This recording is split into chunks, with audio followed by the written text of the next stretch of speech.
All right, welcome back to 4240. So, we're going to talk about what is assessment. So, one of the underlying pieces of this entire course is trying to develop a good understanding what assessment is. And it's not just one thing. So, when we start talking about this or trying to answer this question, it's a lot of different things. So just keep that in mind as we move through this process. And again, I'm looking at this strictly through the lens of what is mathematics assessment, or what does assessment look like inside the mathematics classroom, but it goes a lot of other places as well. It's not just in mathematics. So when you start to define an assessment, what you're really doing is you're looking, or what you should be doing is looking deeper into other criteria as well. What else can we be doing with this understanding that we're trying to collect? All right. So, one piece that we want to pay attention to is, and I pulled this from an NCTM book, and this is not as big a deal as it used to be, but there's still some preconceived notions about where assessment or what assessment should look like.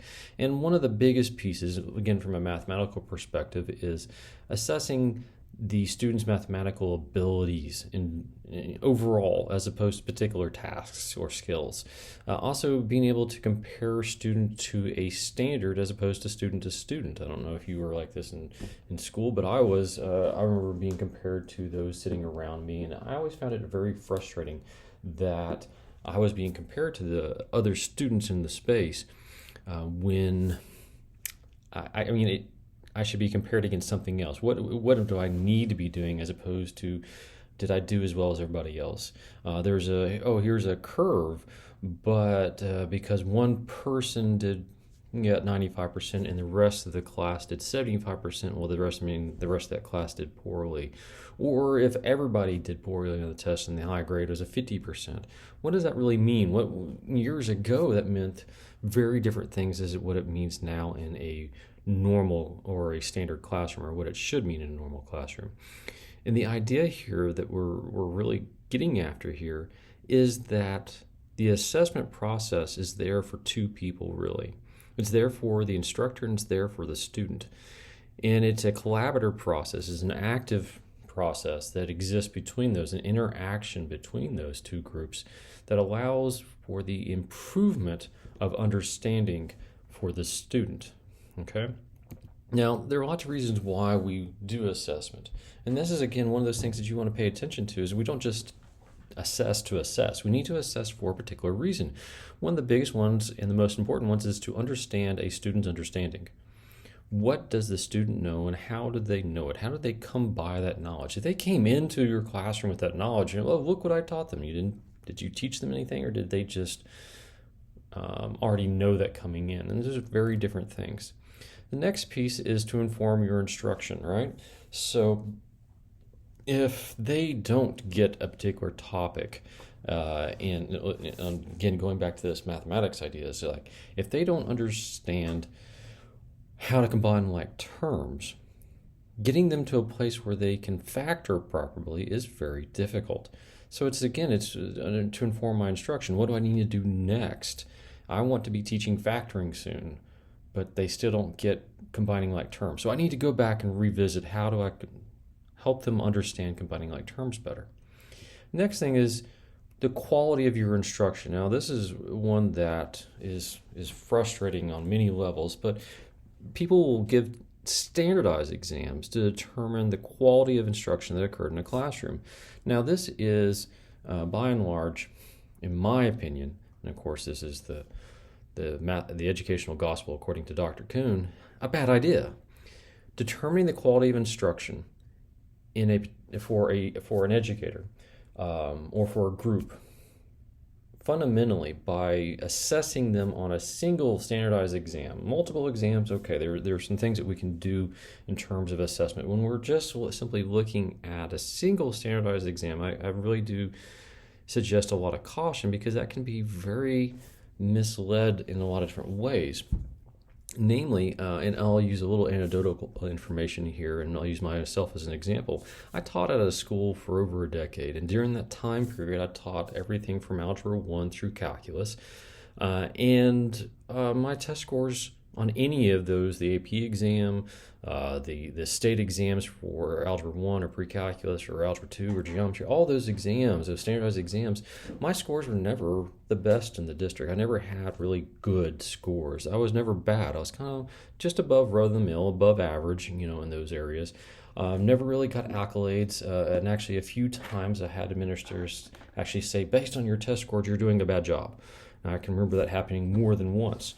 And then the following year, they were like, "Oh, look, you took our advice and you've improved." And the difference really was the student population that I was teaching.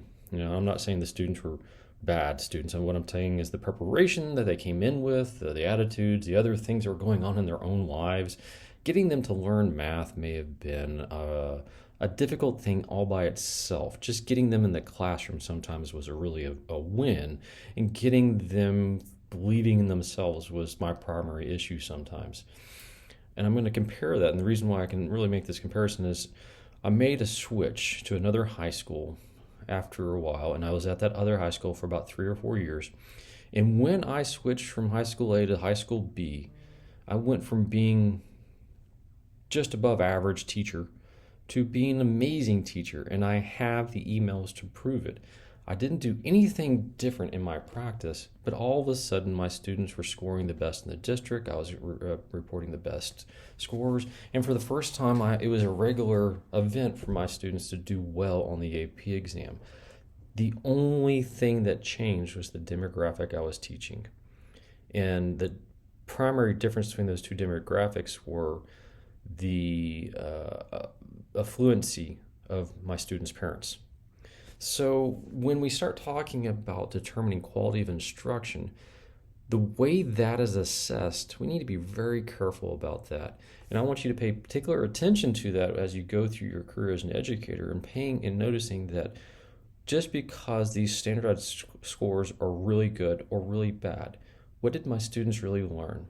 What did I teach my students? Were my goals aligned with what that outcome really looked like? And there were years where I had a group of students and my goal was just to get them there and listening and working and for once in their life believing in themselves. That was my goal. Getting them to do amazing on an AP exam or even on a state exam, no, that was not a goal of mine, because that was something that was well beyond their interest. They didn't care about that event. They're like, what do I care about this exam? I wanted them to understand that I cared about them, and I needed them to start caring about themselves and learning the mathematics. And that was reflected sometimes in administrators, and sometimes it wasn't. So when we talk about quality of instruction, we need to make sure that we're paying attention to the entire picture of what's going on there. Okay. Another piece is, and probably the most important piece, is to learn.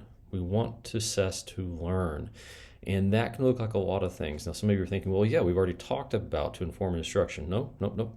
I'm saying assessment to learn. And we're going to look at some activities that you can do with students where they are completing an assessment and learning at the exact same time. Okay. So that's a whole nother way to look at this. And that, I think that when you start getting into that one, you start really digging into these powerful aspects of why assessment is useful to us.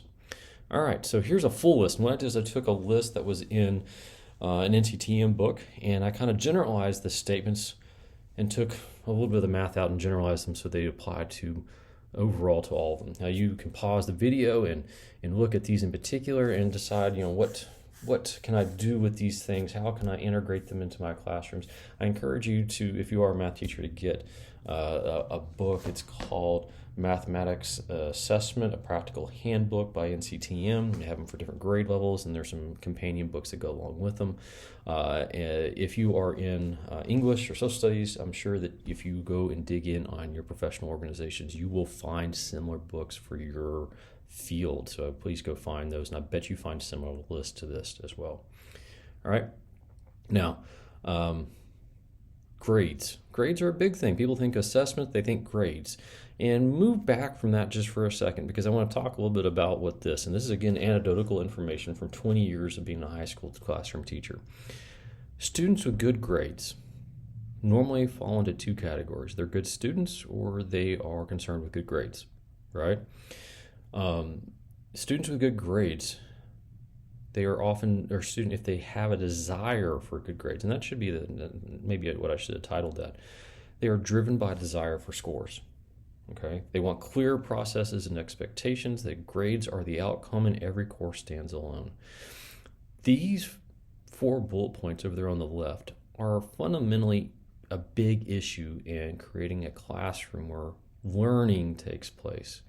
Right? These are things because if the desire is for the score, you're making other aspects of the classroom less important, which is learning primarily, which is a good student is driven by a desire for learning. So you want to create good students. You don't want students with good scores.